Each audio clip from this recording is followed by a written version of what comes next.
चर्चा चल रही है उत्तम कोटि के मानव की। उत्तम कोटि के मानव वो हैं जो बिना कहे कार्य करते हैं, इशारों में सब कुछ समझ जाते हैं, क्योंकि इशारों में बहुत से राज भरे होते हैं।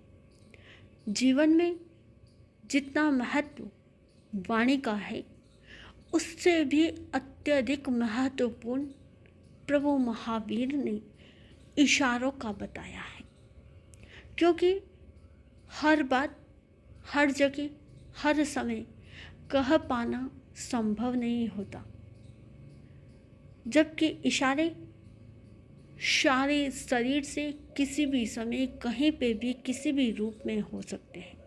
इशारों की भाषा, इशारों की वाणी शरीर का हर अंग बोला करता है। आंख इशारों से बहुत कुछ कह देती है।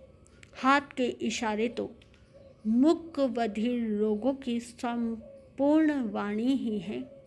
चेहरे से भी हृदय के हाव भाव जाने जाते हैं, तो भ्रुकुटी के इशारों से भी अपना अभिप्राय समझाया जा सकता है।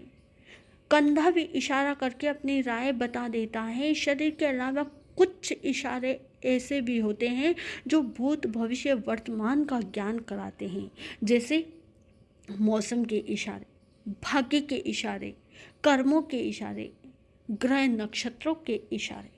ट्रैफिक नियमों के लिए जो रूल्स बने होते हैं वे भी कानून के इशारे हैं।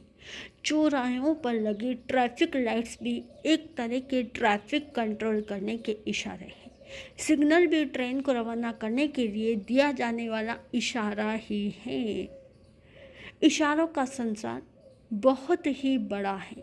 इशारों को समझना, इशारों में समझना मानव को आवश्यक है। समझाने योग्य हर बात कही एवं समझाई नहीं जा सकती। इशारों ही इशारों में बहुत सी बातें हो जाती हैं। जो इशारों में सब कुछ समझ लेते हैं वे दुनिया के बड़े बड़े राज जान लेते हैं। इशारों को समझने वाला ही बुद्धिमान कहलाता है, क्योंकि कहा जाता है कि बिना कहे करे वो देवता, कहने पर भी ना करे वह मूर्ख, और जो कहने पर करे वह मनुष्य, और जो बिन कहे मात्र इशारे में समझ जाए वो उत्तम कोटि का मनुष्य है। इशारों को समझने के लिए हमें प्रज्ञा की आवश्यकता है। आँख तो सिर्फ इशारों को देख सकती है, मगर इनके मर्म को जानने की शक्ति बुद्धि में ही होती है।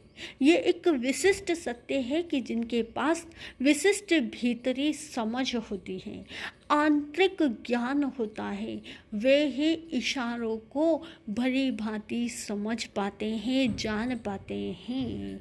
और जब तक उन्हें इन इशारों का ज्ञान नहीं होता तो वो इन्हें समझने का प्रयास भी नहीं कर पाते।